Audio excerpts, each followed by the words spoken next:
តែដែលបានជួបម៉ាម៉ាខេនៅឆ្នាំ2020 It was extremely painful and emotional for me. ពេលដែលខ្ញុំបានចូលមកហើយខ្ញុំជួបគាត់ខ្ញុំសម្រាប់ចិត្តខ្លាំងចា៎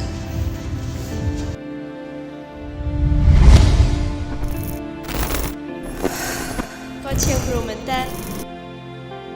គាត់ញ៉ាំដាក់ខ្ញុំ ហើយគាត់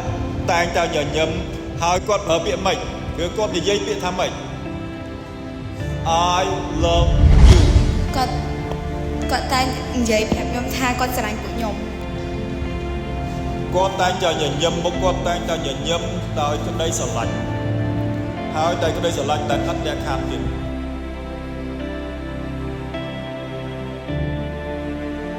បីគាត់ជាមនុស្សចាស់តែគាត់មិនទៀបខ្លួន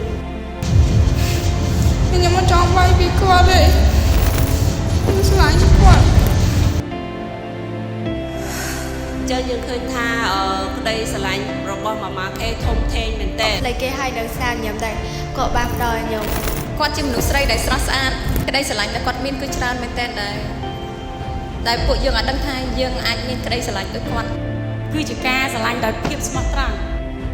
បាទគាត់ទៅបាទខ្ញុំដឹងថាឥឡូវអត់លែងមានអ្នកហៅឲ្យសូកាពីទៀតហើយ ចូលមកហូបហៅហើយគាត់ស្រឡាញ់ខ្ញុំ ស្នាមញ៉ាំបងម៉ែខេពេលដែលគាត់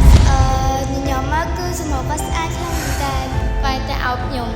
តែនិយាយថា I love you so much